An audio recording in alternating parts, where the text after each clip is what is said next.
The wind was a blade against Alara's face, sharp and malicious. It carried the scent of pine and the coming iron of a deeper snow, slicing through the thin wool of her shawl and laying a chill deep within her bones, a cold that had little to do with the weather. Below, in the muddy mire that served as the town square of Providence, humanity had gathered for its basest entertainment. Men, smelling of cheap whiskey and wet leather, stomped their feet, their laughter like the cawing of crows. Alara stood at the edge of the crowd, a ghost in her own life, clutching the small, calloused hands of her children. Samuel, at 6, tried to be brave, his jaw set in a miniature echo of his father's. 4-year-old Rose simply buried her face in the folds of Alara's worn skirt, her small body trembling. It had been 3 months since the rockslide had claimed Liam, 3 months of the town's pity curdling into impatience, then contempt. They saw a widow, young and now destitute. They saw a burden, pregnant with her 3rd child, a secret she held tight like a prayer and a curse. Alara felt their eyes on her not as gazes of sympathy, but as the measuring looks of circling vultures. The sheriff, a man whose guts strained the buttons of his vest, stood on a makeshift platform, his voice booming with self-importance. Captured in the high peaks, a savage but strong as an ox, unclaimed, untamed, and now, property of the town of Providence by forfeiture.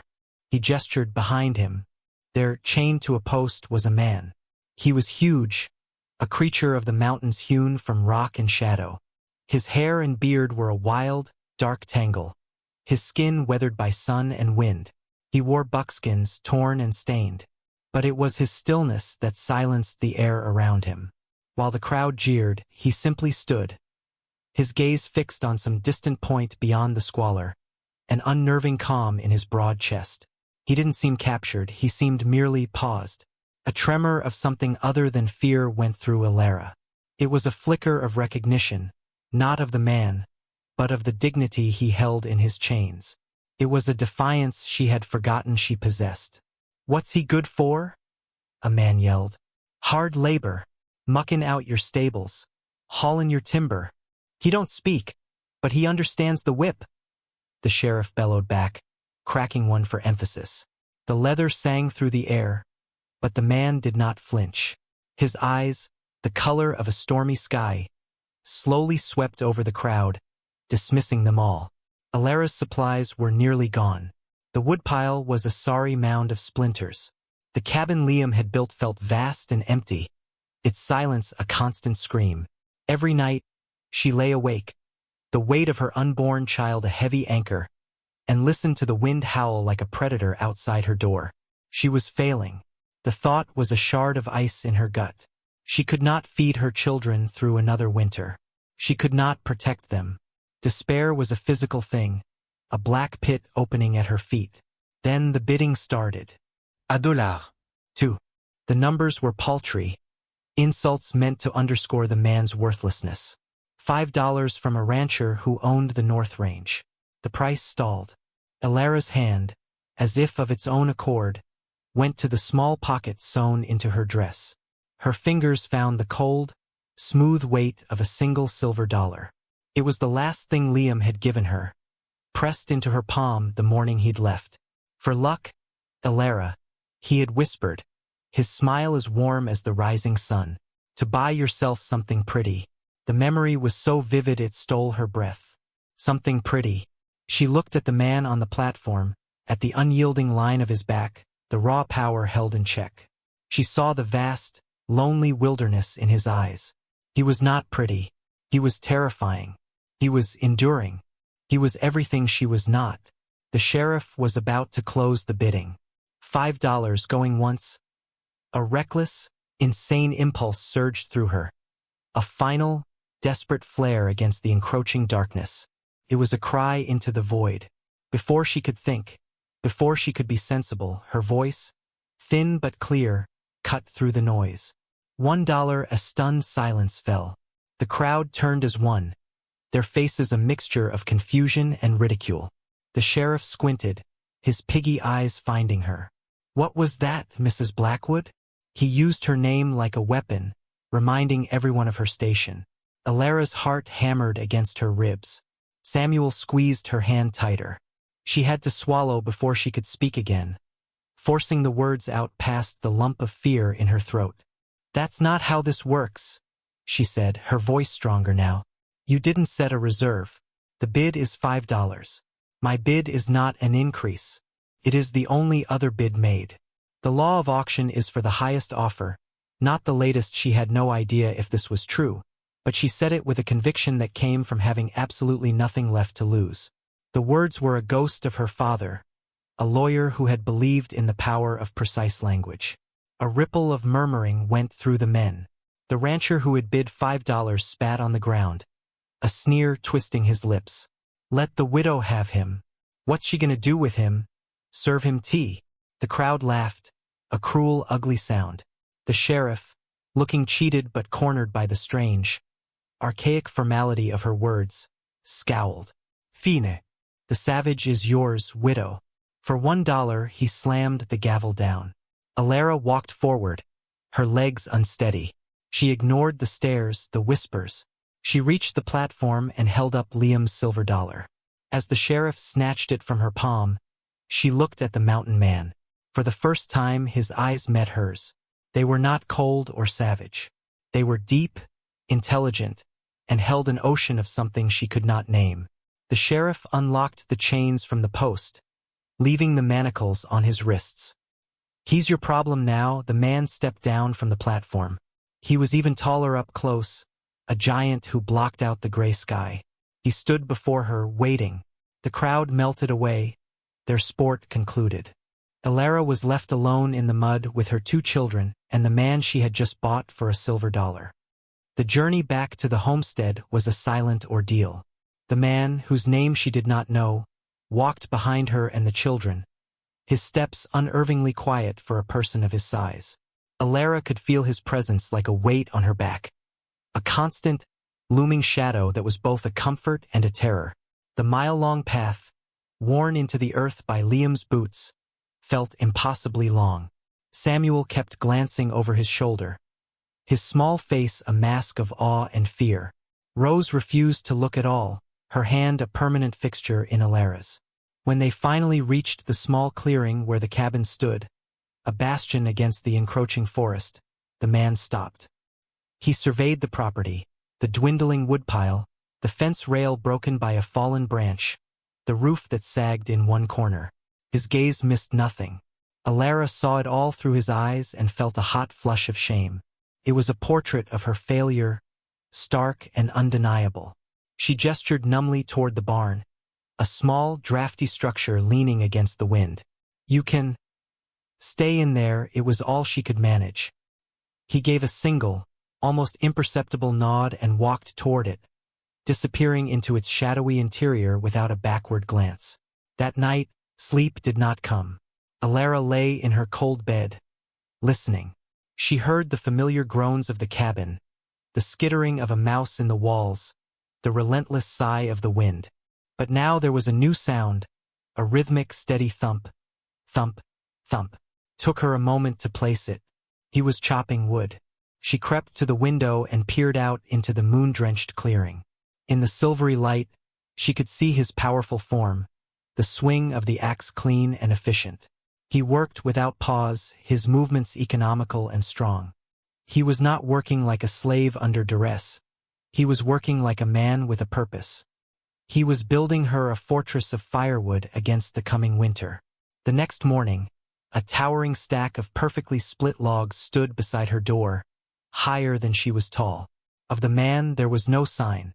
When she let the children out, Samuel ran to the woodpile, his eyes wide. "Mama, he did all this?" Alara could only nod, a knot of confusion and gratitude tightening in her throat. Throughout the day, he emerged from the barn only to work. He mended the broken fence with practiced ease, using an old drawknife he'd found to shape a new rail. He climbed onto the roof, moving with a surprising agility, and secured the loose shingles that had rattled with every gust of wind. He did not ask for food. He did not ask for water. He did not speak a single word. He simply saw what was broken and fixed it. Alara watched him from the kitchen window as she kneaded bread, her initial terror slowly being replaced by a bewildering sense of reliance. He moved with an innate understanding of the land and its demands, a competence that Liam, a good man but a man of the town, had never quite possessed. A week passed in this strange, silent rhythm. Alara would leave a plate of food and a jug of water on the stump outside the barn, and it would be gone when she returned. She learned the cadence of his work, the sound of his axe, the scrape of his tools. She began to feel not his presence, but his absence, a subtle shift in the atmosphere of the homestead whenever he was out of sight. The children's fear began to ebb as well. One afternoon, Rose's worn corn-husk doll, her most prized possession, fell from the porch and was carried by a gust of wind into the thick underbrush at the edge of the woods. Rose wailed, inconsolable. Alara searched for nearly an hour, her growing belly making it difficult to stoop and crawl. Defeated, she was leading her crying daughter back inside when the man emerged from the forest. He walked directly to the porch and stopped before Rose. He slowly opened his large, calloused hand. Lying in his palm was the doll. He knelt, his size making the gesture seem all the more gentle, and offered it to her. Rose, her tears stopping mid-sob, stared at him. Hesitantly, she reached out her tiny hand and took the doll. She looked from him to her mother, then back again, and whispered a tiny, breathy, "Thank you." The man's stern expression did not change, but Alara thought she saw a flicker of something in his storm-gray eyes before he rose and retreated to the barn. That night, the first great snow of the season began to fall. The world beyond her window dissolved into a swirling vortex of white. The wind shrieked, clawing at the cabin. But inside, for the first time in months, Alara felt a sliver of peace. The fire, fed by the wood he had chopped, burned bright and hot. The roof he had mended did not leak. The fence he had fixed held the snow at bay. She was still a widow, still impoverished, still facing an uncertain future. But for the first time since Liam's death, she was not entirely alone. She had bought a man for $1, and in doing so had inadvertently bought herself a guardian. She still did not know his name. She still did not know his story. But she was beginning to understand his language, a language written in split logs and mended fences, a language of silent, steady protection. The snows deepened, isolating the homestead completely. The white landscape was beautiful and brutal, a pristine blanket hiding the unforgiving cold beneath. The world shrank to the cabin, the barn, and the short, trodden path between them. The silent man, whom Alara had begun to think of as Kalen, a name she'd once read in a book that meant strong warrior, became a fixed point in her shrinking universe.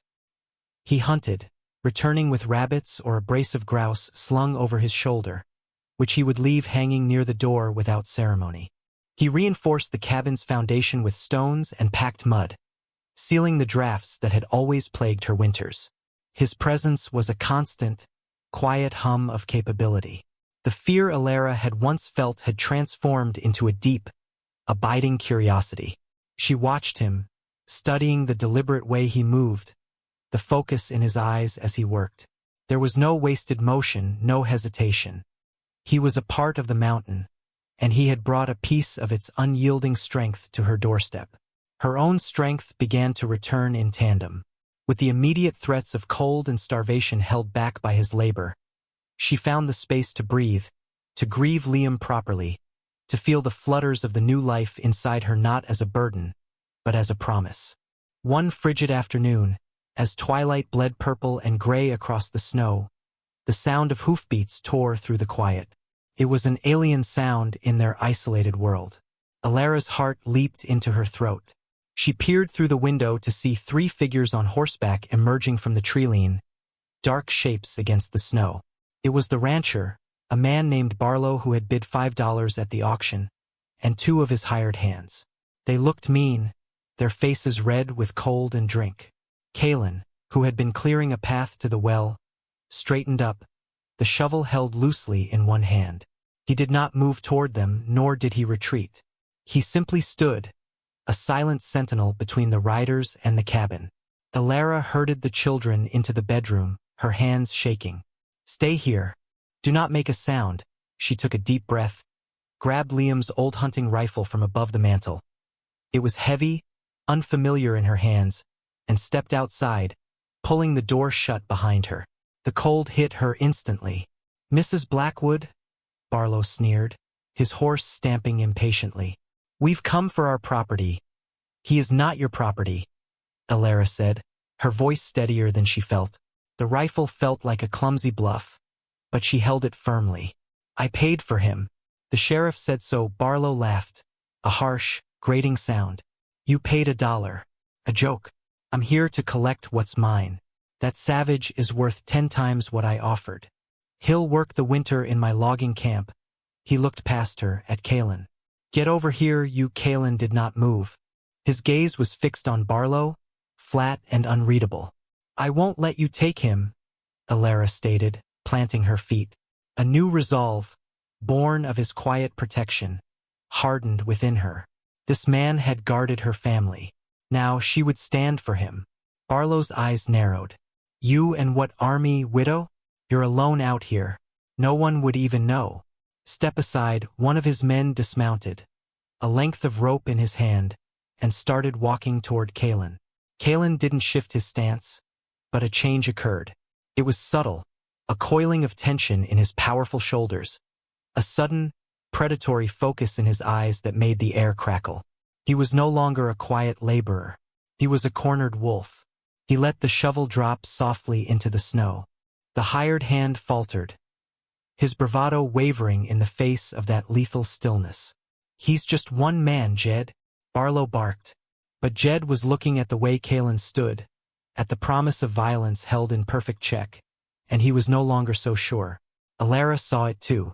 She saw the vast, untamable wilderness she had first glimpsed at the auction, and she knew, with absolute certainty, that these men had made a catastrophic miscalculation. Kalen took one slow step forward. It was not an attack. It was an invitation. He was drawing a line in the snow, and his entire being dared them to cross it. The second hired hand, still on his horse, shifted nervously. "Barlow, maybe we should just go." The snow's getting deep. Barlow's face was a mask of fury and humiliation. He had come here expecting a timid woman and a broken man, and had found two immovable objects. He stared from Alara's defiant face to Kalen's deadly calm. He could force the issue, he knew, but he also saw, with a clarity that sobered him, that it would cost him. Blood would be shed in the snow. His blood. He cursed, a vile stream of words that fouled the clean air, and yanked hard on his reins. "This isn't over, widow." The three men turned their horses and retreated, their dark forms swallowed once more by the trees, leaving only the churned snow and the echo of their threats. Silence descended again, deeper and more profound than before. Alara's arms ached from the weight of the rifle. Her breath plumed in the frigid air. Kalen turned his head, his gaze meeting hers across the snow-covered yard. He looked at the rifle she held, then back at her face. For the briefest of moments, a flicker of something that might have been approval, or perhaps gratitude, softened the harsh lines of his face. He bent down, picked up his shovel, and went back to clearing the path. The crisis had passed. A bond, forged in silence and tested by threat, had been sealed. They were no longer a widow and her purchased man. They were a partnership. The wake of the confrontation left a new kind of quiet in its place, one not of loneliness but of shared understanding. The unspoken tension between Alara and Kalen had been replaced by a filament of trust, spun in the crucible of that cold afternoon. They had stood together, a silent pact made against the world. Life settled back into its winter rhythm, but the foundation beneath it had shifted. There was a new equilibrium. When Alara looked at him now, she saw not just a protector, but a person shrouded in a mystery she felt compelled, finally, to unravel. The children no longer shied away from him. Samuel would sometimes sit on the porch steps, watching him work, and Rose had taken to leaving him small gifts on the barn stump. A pretty rock, a pine cone, a feather. He never acknowledged them directly, but Alara noticed they were never thrown away. They would simply vanish, gathered and kept somewhere within the silent confines of the barn. The pregnancy was advancing, her body growing heavier, her movements slower. A deep weariness was her constant companion. One evening, as a storm raged outside, a particularly sharp pain seized her, making her cry out. Kalen must have heard it through the howl of the wind. Moments later, there was a soft, firm knock on the cabin door. It was the first time he had ever come to the door himself. She opened it to find him standing there, his shoulders dusted with snow, his expression etched with a concern so plain it was startling. "Are you all right?" His voice. She had been in his presence for months and had never heard him speak. It was not the guttural sound of a savage she might have expected. It was a low baritone, rough from disuse but unexpectedly gentle. The sound of it shocked her into silence. He took her silence as a sign of distress and took a half step inside, his gaze sweeping over her. "The child?" he asked, his eyes going to her swollen abdomen. She found her own voice, though it was little more than a whisper. It was just a pain. Past, he did not seem convinced. He looked at the fire, which was burning low. Without another word, he went to the woodpile beside the hearth, added several logs, and stoked it back to a roaring blaze. He then looked at her water bucket. It was nearly empty. He took it, went out into the blizzard, and returned minutes later with the bucket full, ice clinging to his beard. He did all of this with a quiet, purposeful efficiency that left no room for argument. He set the water down and stood there, seeming uncertain of what to do next. The silence stretched between them, thick with unspoken questions. "Why?" Alara finally asked, the single word encompassing everything. "Why do you help me? Why did you let them capture you? Why did you stay?" He looked at her, his storm-gray eyes holding a deep and profound sadness. He seemed to be weighing his words, or perhaps the pain of speaking them. "Liam," he said, and her husband's name on his lips was a physical blow. It was a name that belonged to her memories, to the life that had been stolen. "You knew him?" she breathed. He nodded slowly. "A year ago, in the high passes, I was tracking a cougar that had taken a sheep from my camp. A storm came on fast, a whiteout. I slipped, went down a ravine. My leg was broken. I would have died there." He paused, the memory playing out in his eyes. "He found me, your husband. He was checking his traps. He shouldn't have been that high up. He splinted my leg with branches from his own snowshoes and half-carried me back to a small line shack. He stayed with me for 3 days until the storm broke. He shared his food. He saved my life." Alara sank into a chair, her legs suddenly unable to hold her. Liam had never mentioned it, but that was him. He never boasted of his good deeds. He talked, Kalen continued, his voice softer now. He talked about his home, about his boy, Samuel, who was smart and brave, about his little girl, Rose, with hair like the morning sun. Kalen's gaze met hers, and the final piece of the puzzle clicked into place. And he talked about his wife, the heart of his world, how she was strong and kind, and how he was the luckiest man alive to have her. A single tear traced a path down Alara's cheek. "I came down from the mountain this fall to find him, to thank him, to repay the debt. I found his grave instead." The raw grief in his voice was for her, and for the man who had saved him. "I saw you in the town. I saw how they looked at you. I had no money, nothing to offer. I knew they would capture me if I lingered, so I let them. I knew, if they put me up for sale, it was my only chance to get here. To you. To honor the man who saved me by protecting what he loved." He reached into a small pouch at his belt and drew something out. He held it out on his palm. It was a single, worn silver dollar. Her dollar. He had kept it. He took a step closer, and his voice was barely a whisper, a sound meant only for her, imbued with a promise kept across seasons of silence and sorrow. "Alara," he said her name, not as a stranger, but as a guardian fulfilling his sacred vow. It was not a question. It was a destination.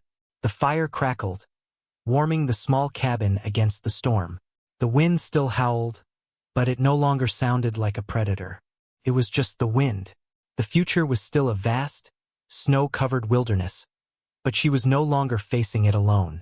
She had a warrior by her side, a man of the mountain, bound to her not by a dollar, but by the enduring echo of a good man's kindness. And for the first time, she felt the unmistakable stirrings of hope.